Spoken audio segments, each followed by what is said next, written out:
Orthodox. How many years? About 8 or 9 years ago. 8 or 9 years ago that I started here. This is the first class I ever gave, and it was really a pleasure getting to know the Emmanuels. And one thing, I know every year that I come back and we see each other, it's very interesting. Most people are wherever you left them last year, they're a year later. They're exactly where they were a year ago. But the Emmanuels, every year, they're further along. Every year they're further along, and they remain normal also. Further along and normal, and they're very yashristic of people, very straight people, and it's really a pleasure to consider them friends. Not a lot of people can say that about, by the way. Since it's Father's Day, you know, there's a takanas motion that you have to speak about the laws of the day on the day. And actually, it's really, you know, it comes out from the top. My chance also to be on my birthday also. Oh? He was born a father. Is it your Hebrew or English birthday? English. Okay. Hebrew birthday is one day after Shavuot. One day after Shavuos? And actually, I actually think there's a huge insight that the topic, I didn't realize, I didn't realize it was Father's Day, but the topic was very, very appropriate to Father's Day. It really gives us a new understanding of the value of Father's Day. Rabbi Baruch this morning was giving me a hard time on the need for Father's Day. He doesn't, I don't know if it's just a rejection of his Iranian tradition or it's an American tradition, the culture he's rejecting, but he doesn't like the idea of Father's Day. And I'm going to tell you what I think really the meaning is. I wasn't planning on talking about it, but it comes out really, I think it's really unbelievable, and it's really very, very important day. It's going to change what you're supposed to do today, but it's a really important day. Chazal tells us something that's frightening. Chosech shifto sonei beno. Shlomo Melech says, if you don't discipline your child, you hate him. Chosech shifto, hold back the stick. Sonei beno, hates your child. V'ovo shicharu musar. You love him, you criticize him. That doesn't mean it can't be positive criticism. That's what Shlomo Melech says. Chazal, the first medrash Rab in Parsha Shemos, says it actually refers to some very great people. And it takes Avram to task. He didn't discipline Yishmael. Esav, Yitzchak to task. He didn't discipline Esav. David HaMelech didn't discipline all the problems because they didn't discipline their children. That's what Chazal says. It's got a very interesting question. So they're telling us an interesting thing. The sentence that Shlomo Melech says, Chosech shifto sonei beno, is referring to Avram, Yitzchak, except for Yaakov. That's why all his children turned out properly, because they disciplined them properly. I just don't understand, how can Chazal say that? The Pasuk says, Yitzchak, Ohavas Esav. The Torah says he loved his son. How can Chazal dare say that he hated his son? None of the Meforshim asked the kasha. It's unbelievable. The Pasuk says Rivka Heves Yaakov and Esav, Yitzchak loved Esav. The Pasuk says he loved him, and Chazal come. I don't care whatever you say. He didn't discipline him, he didn't have the, but to say he hated him when the Torah is made, the Torah, the Rebbeinu Shalom tells us in the Torah, Yitzchak Ohav es Esav. And Chazal, what, they know better? Or they're saying that's what Shlomo Melech means? That Chosech shifto sonei beno is referring to Yitzchak? What they, I mean, the chutzpah that had. Going against the Rebbeinu Shalom says he loves them. And some rabbi, I don't care if it's a Tanna, says something against that. You hear the problem. It's a very serious problem to me. The Torah says he loves them, and Chazal decided, well, how did he turn out to be Esav? It must be his father hated him. The Torah's not going to write that somebody loves somebody if he hates him. In order to begin, this is a question I'm sure many of us are bothered. Is the Haftal Recha one of the important mitzvahs in the Torah? Klal Gadol b'Torah, the a priori axiom in the Torah. Was Yaakov tzaddik yesod olam? Was Yaakov the greatest person of all time, maybe? Kept the whole Torah before it was given? The Torah says he hated his wife. The Torah says he hated his wife. She called the children because Shema, the Torah says she believed that Hashem heard that she was hated. That's why she called them Reuben, Shimon. She was hated. Oh, maybe there's an answer. And I think when somebody asks the question, the first thing the rabbi says, no, he really loved her. She just didn't understand. She felt hated. Okay, that could be, except we have a real problem. This, I think, is a very important message in love, too. Do I fulfill the mitzvah of ahavta l'reacha kamocha if I love my wife but she thinks I don't love her? Does love not require the mitzvah of ahavta l'reacha kamocha that she should feel love? Is love something only in my heart?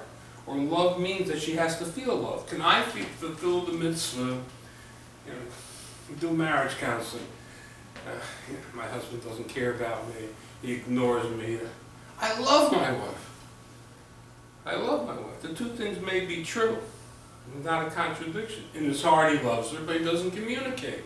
So what they're both saying is true. But can you fulfill the mitzvah of ahavta l'reacha kamocha if your friend doesn't feel, if your wife doesn't feel love? So I know Chazal tells us you can't be. By every wedding, Chazal instituted, our sages instituted a bracha, the Sheva brachas. Next time you're at a wedding, a chuppah, listen to the following words: Sameach t'samach re'em ahuvim. When sometimes we hear Hebrew, we translate it the way we want it translated, not what it really says. In English, when you talk about how do we define a couple that is in love? They're friends and lovers, right? That's what sounds the pasuk is saying. Re'em, friends, and lovers. It doesn't say that. Re'em means friends. What is Ohavim would be lovers. What does Ohavim mean? What's the difference between Ohavim and Ahuvim? Loved ones. One is lovers and one is beloved. The difference is, if I love you and you don't feel beloved, I might be your Ohev, but we're not Re'em Ahuvim. Ahuvim means you know you're loved. If you don't know you're loved, I have not done my job. And therefore I cannot believe that if Leah feels hated, which the Torah tells us in the very least she feels hated, she's deluded. Yaakov didn't do his job. And we're not talking about, we're always worried, how did Avram do something, how did Yaakov do something, there's a rabbinic prohibition, or how did he not fulfill the rabbinic prohibition? Do you think it's a bigger question, how did he not fulfill the mitzvah of ahavta l'reacha kamocha? By the way, the mitzvah of ahavta l'reacha kamocha goes to your wife too. I can prove it from the Gemara. The Gemara says you're not allowed to marry a woman without seeing her, because perhaps you won't like her.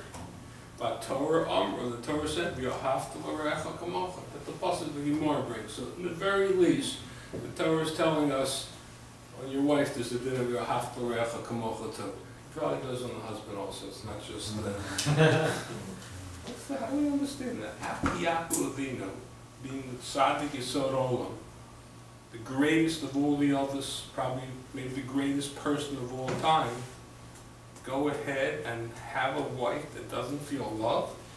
We're proving that if you don't feel love, that he has not adequately, even if he loves her in his heart and she misunderstands, but if he's not able to make her feel love, he has not fulfilled the mitzvah of ahava. It's to be re'em ha'ahuvim. A woman has to feel beloved. And if she doesn't feel beloved, that's not a marriage. A marriage is you have to make sure your spouse feels beloved. And it's the Torah says that. The Torah says the way she felt. How do we understand that? And what I'd like to begin talking about. That, by the way, that's a question that bothered me for many years. And I never had anybody explain to me the way that made any sense to me. I don't know if you thought about the question, you're satisfied with the answer. I'd like to hear afterwards someone has some alternative reading. But it's a very compelling question. We agree with that. The greatest Jew of all time, his wife feels she's hated. But it's not even unloved. Snur, I'm hated. So that's a pretty strong condemnation of someone who hasn't doing Yohavta L'Orecha Kamocha. Did she mean by Yaakov, or maybe she meant by something? Huh? Did she mean by Yaakov? Yeah, sure. Yeah. And finally, by the third one, Apam, now that I asked you how you love the Ishti, now you join, which by the way is very interesting, one a couple of years ago, listening to Kriya Sator. You know, there's thousands of words in Hebrew that are cognates to English words. Gar'in, grain, direct, derech. It's very interesting. There's a huge, whether because the world was created in Lashon HaKodesh, there's thousands. I used to, as a hobby, I used to start writing down. When I had a notebook, I lost it, but it was very interesting to me. There's so many words in Hebrew that then I realized, Apam, you love the Ishti, now my husband will love me. Which means, and it gave me a definition of love. It means to be joined together as one. Love means to be joined together. But until that, she says, I'm hated twice by Reuben and Shimon. The name, they gave the name. She called the children the name of the fact she's hated. I'd like to begin with the following thing. Start off with Chosech Shifto Sone Beno. I think it'll be a little easier. It's located Esav. We can live with a little easier than Yaakov hated. Imagine being married to somebody that hates you. You feel hated? Yeah, it's the worst nightmare. The worst nightmare. It's not possible. The worst nightmare than that. I think the pshat's like this. Yitzchak loved Esav. The Torah says he loved Esav. Chazal said he hated him. He didn't hate Esav. He hated being a father. I hate that I am a parent. I hate being a parent. Chosech Shifto Sone Beno means I hate the fact that I have to be the parent of this child. That is something that most of us, by the way, do hate our children. We love Yosel. We love Avram. We love our children, our daughters. So we love our children. You know what we hate? We hate being disciplinarians. You know, especially in America, there's a one problem that we're so worried that we're looking for approval from our children more than they're looking from us, or the fact that I upset them and then they get upset and I get upset that I upset them. I hate having to be a parent. I hate having to be a parent, because being a parent doesn't mean just to be the biological cause of bringing them into existence. Being a parent means on an ongoing basis. I talked a number of times about the Shabbos, and I'm sure most of us don't do this. On an ongoing basis to figure out what my child needs, what they really, really need, what each child needs, and not just to do generic parenting, one size fits all children, like you buy a suit off the rack, but each child needs to be thought about individually, what their strengths are, and what their potential is, and it's a huge amount of focus. And I dare say most of us don't begin to do that. Our message of parenting is, you know, my wife reminds me, don't raise your voice to the children. You know, you're going to hurt them, you're going to chase them away. That's, you know, and if I listen to my wife, I'm least polite with them. That's nothing to do with parenting. That's just don't harm your children.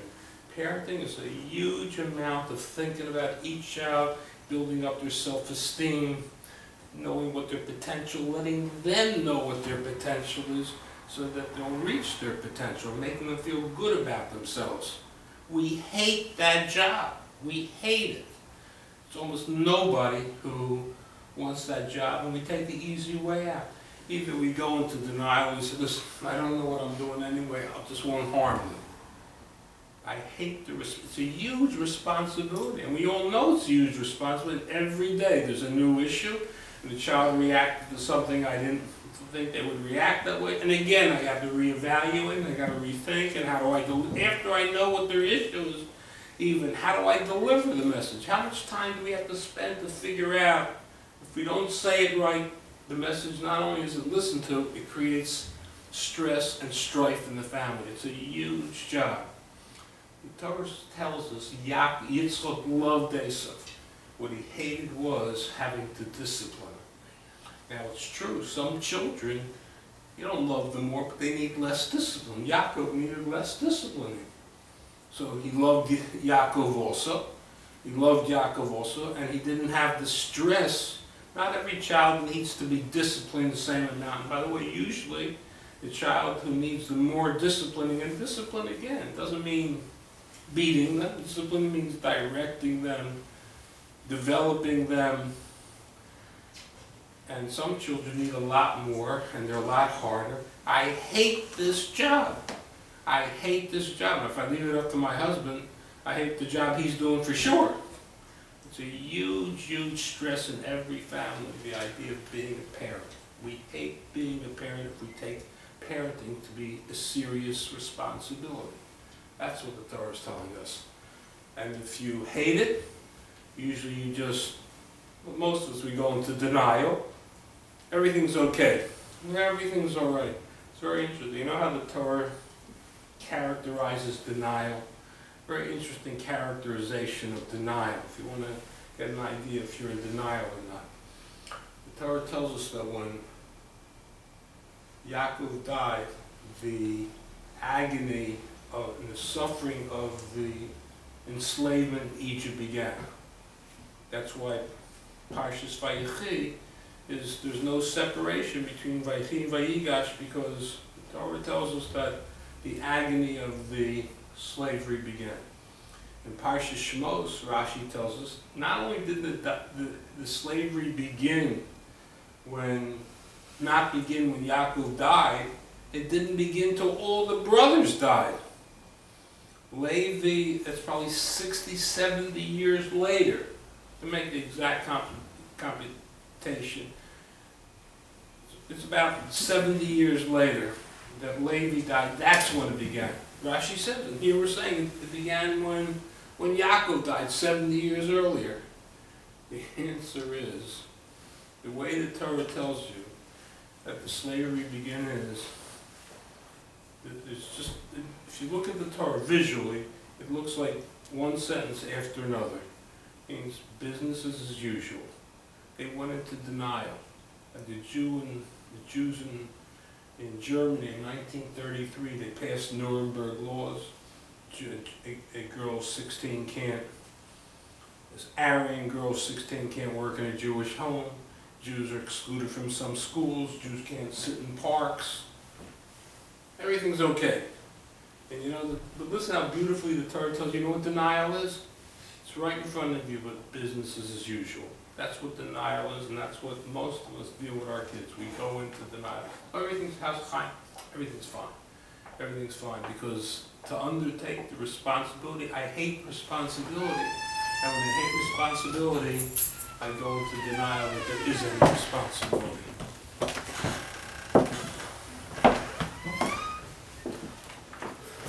That's what the pasuk is saying. Chosed shifto sole b'no means I hate that he's my son.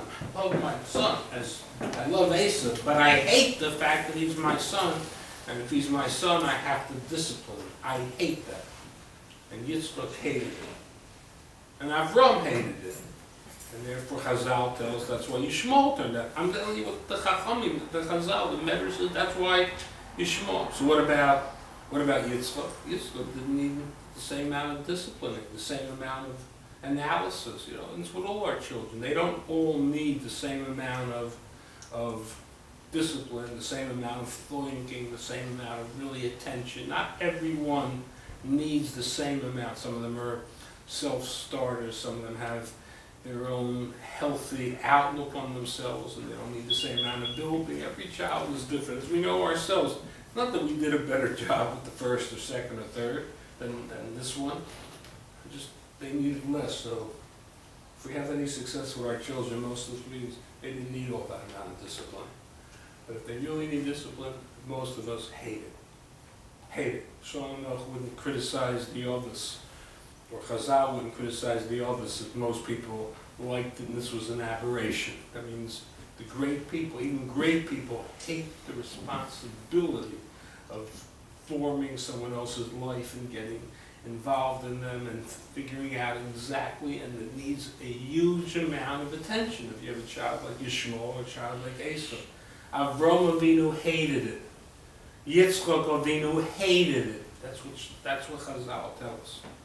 So what does Choser Shiftom in this context? What does Choser Shiftom mean? Everybody is doing that? Or? No, Choser Shiftom is he refrains. If you refrain from something, you hate your child. I'm saying it means you hate the fact that you have to be a disciplinarian, so you don't discipline him. Yitzchak did not discipline Esau. Avraham did not discipline Yishmael. And again, discipline means to give him direction. Doesn't mean clobber him. Somebody who is not Choser, he would love it? In other words, Choser Shiftom. Ohavo, Shichar Musar. If you love him, you put the attention and get involved and try and figure out every way of giving him the proper direction. If you don't, means you hate parenting. Choser Shiftom is what? If the one who Holds back. holds back what? Holds back? Discipline. Discipline. That's what Chazal said. The push shot in the puzzle is holding back discipline means you hate your child. So it means holding back the process of having to discipline, which is, by the way, it's all of us, even if you're an administrator. How many times do you have an employee? Most of us hate the confrontation. We hate having to figure out, especially if you want the employee, exactly what the right measure is. It's an enormous job, and if you make a mistake with a child, you're inflicting great pain on him and maybe even great harm. I'm not taking this lightly that it's, I just don't feel like doing it. It's such a hard job that we hate the job. And it's Chazal could only find Yaakov Avinu who did what he was supposed to. You can just imagine how incredibly hard it is. David Amel, the greatest Yidden of all time, he said, Chazal said that's where Adonio came from. And I'll show him. Chazal say because David Amel didn't give them the required attention, getting into their world, figuring out exactly what they, I don't say these were people that were busy. It didn't say David was going to basketball games on Monday night. It didn't say that they were taking cruises, like a lot of us do. It means they had huge world responsibilities, country responsibilities, building the future of the Jewish people. And to take them out of this and to get involved in, did he sleep nice? And what word should I use to encourage him? Or should I use the word to chastise him? It's a huge amount of effort. They hated the effort of parenting, not the child. That's the only way you can reconcile the puzzle. The Torah says he loved Esau, and Chazal say he hated him. He hated that it was his son, that he had to do this. If it would have been somebody else, he would love him. It's almost like, I'll tell you, where a kid comes over your house for Shabbos. A young child, 9 years old. The parents come to pick him up, let's say Shabbos. What a wonderful son you have. Wonderful son, wonderful daughter, and you really feel that way. They didn't have the kind of table manners you want from your child. They actually used the wrong fork for the fish and the wrong fork for the chicken. They switched the fork. They didn't jump up from the table. But you're not in charge of perfecting them. They're wonderful. Your own kid, you gave me Musar all Shabbos. Didn't I teach you manners? Didn't I tell you what you're supposed to do? You should wait till mommy sits down to eat, or you should help clear away from the table, or should you, if you see something else, you should get up and bring extra drinks. The same child, your child, was much better behaved. But the other child, you feel good because you don't have any responsibility disciplining him. I wish everybody had the bracha a little bit. We have that feeling with our grandchildren too. A little bit. We don't have to discipline them. Therefore, we love having them. A child, there's no such thing as loving your kids. It's an ongoing challenge. I guess the good news is, and probably true, I won't even swear to that, there's a certain age that even with your children, you better stop disciplining them. It's not 100% true. It just needs a lot more tact. You can discipline them your whole life, but you need a huge amount of tact once they're married. But once you're there, but you already can talk yourself into, they're out of the house, she'll discipline them. And then you have new cause to have tightness to your daughter-in-law now too, because she didn't develop them the way you want. But grandchildren, Baruch Hashem, you don't have to, I love having them. I don't have to think, they do this. Yeah. my child takes them, the only hard thing is you got to keep your mouth shut when the children come to pick them up, or if or your children are there, is not to start giving them messages of you're too loose with them, you're not strict, critical, you're not challenging them enough, or you're not keeping them in line, which we do that. So sometimes having the grandchildren over just reminds you of how much you hate disciplining your children. But in principle, grandchildren has the ability to have them over the house. Your child you can love without having to discipline. Even though I have people my age already say the following. It's not my thought, it's one of my very good friends. Every time the children come over, he gives each the grandchildren $1. When they leave, he gives them each $5. You have grandchildren, you'll understand that too. But the idea of it's a much easier, you're not disciplined, you really love the kid, because you're not responsible if they're sitting at the table a certain way, or they're making a little bit of a mess, or they're not going to bed exactly the time the parents would like. That's a very nice feeling. That's what the Pasuk is saying. Chosech shifta soni b'no. Yaakov Avinu loved, there's a mitzvah, hafta l'reacha kamocha, 100% he loved Leah. It can't be he didn't love her. Otherwise, it's not that he didn't keep the mitzvah of the rabbis. The Torah says he hated her. He hated that she was his wife. He didn't hate her, his wife. Let's talk about every time a couple comes to marriage counseling, especially in our type of society. But I mean, in more of America, they went out, they dated 6 months, they knew each other well. Chas v'sholom, if it's really a real secular, they had a lot more. They were living together, and all of a sudden, they come 6 months later, and they are fighting, and they are. What happened? She fooled them all 6 months. How she is? She was a great friend. But not everybody that's a friend is a good wife. Not everybody that's a friend becomes a good partner. People that you only go into partnership with people you really like and trusted. Sometimes it's even relatives. And it was a very nice, for 20 years you had a good relationship. What happened? You became a partner, and now you're in court. And now your families don't talk to each other. This was a girl you couldn't do without. In 3 months or 6 months, you couldn't get off the telephone with her. And all of a sudden, you got married, and you start fighting with her. It's not a contradiction. The level of relationship has come to a whole new level of relationship. That a person, you really like the company, but when you're living with somebody, you're letting them in every single thing. They have a say in. So, as we all know, the fact you didn't make a mistake, they make great friends. They're just terrible as a spouse. That's not a contradiction. In fact, to me, it's almost a miracle that if they're good friends, that they become a good spouse, because one thing has nothing to do with the other. The real tragedy is the marriage explodes, that you don't go back to being good friends. You hate each other. That's the general pathology of the divorce. And the rest of your life, you're telling stories to your kids even, God forbid, about how bad their father is, how bad their mother is. When you really loved each other as friends, you can love somebody as a friend, and you can hate them as a spouse, because it's a whole different level of relationship. Everybody understands that. I give plenty of examples. You understand when someone is living with you day and night in every decision, and I didn't call you, and you should have thought about me, and you snore at night. Every single little aspect, when you live with somebody 24 hours, 24/7, it's not a little more of a progression of friendship. It's a whole new level, and therefore, you didn't make a mistake. It doesn't mean your judgment was no good. They were great friends, but they're not. You shouldn't have been married to them. You don't have that type of, either if you're an open person and he doesn't let you in, or she's open and he doesn't let you in. It means that friends, there's a level of connection. But when you become lovers and you really become husband and wife, you expect sharing more, you expect more openness, and the other person is not capable of that. Doesn't mean they're not a good friend.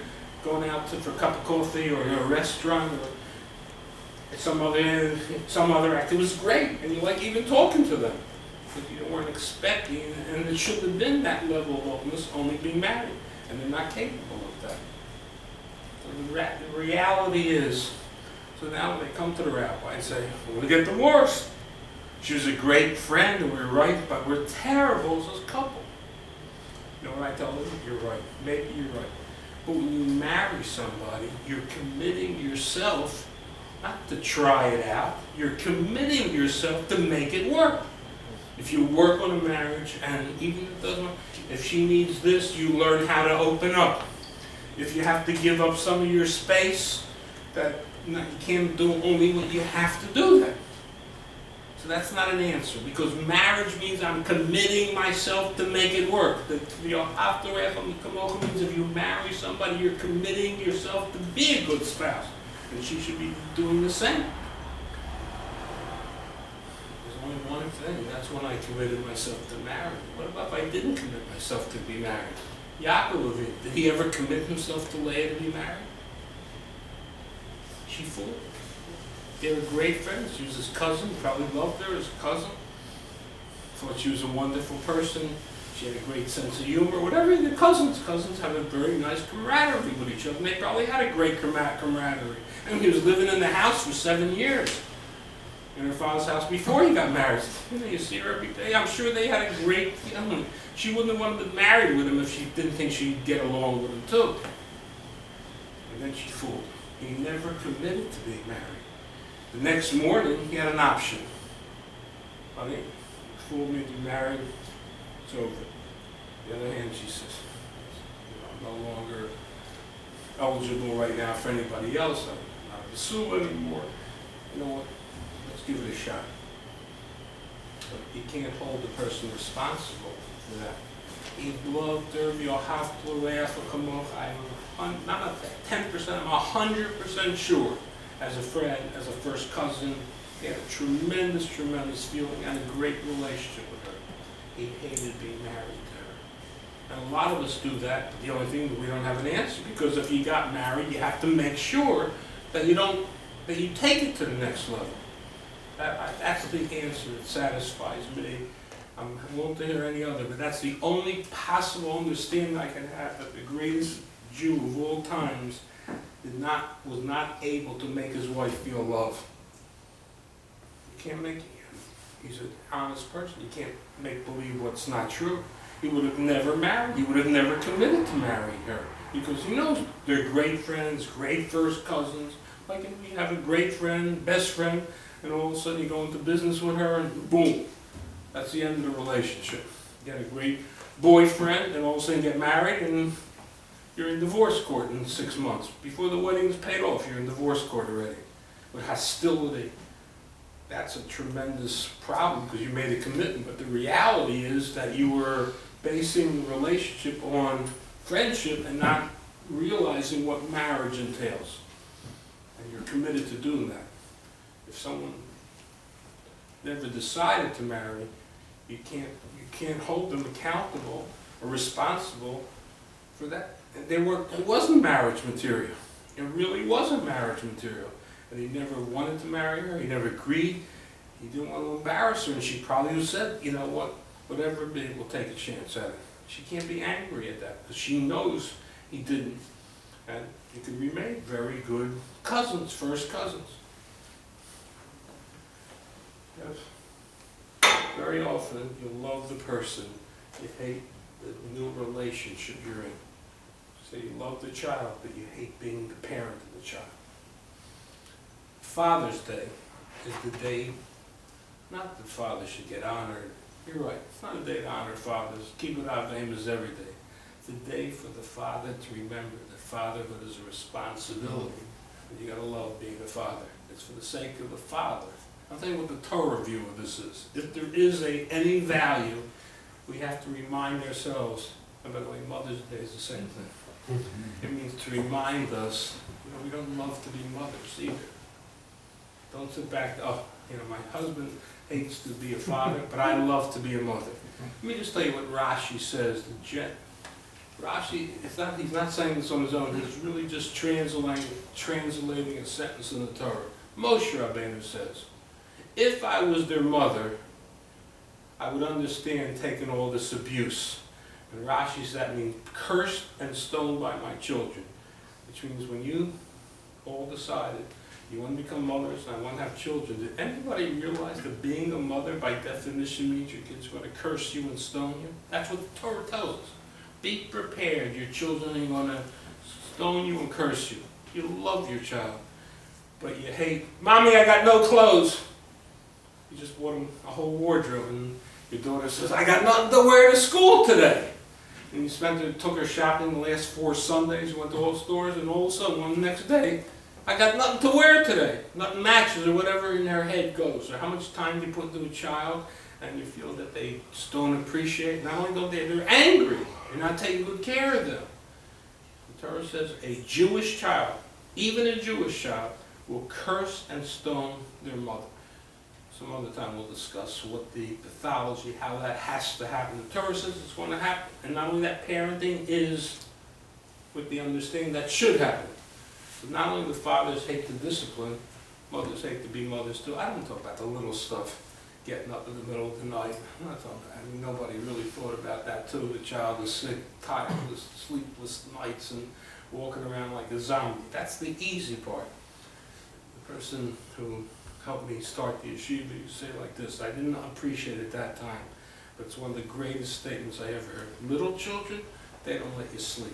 Big children, they don't let you live.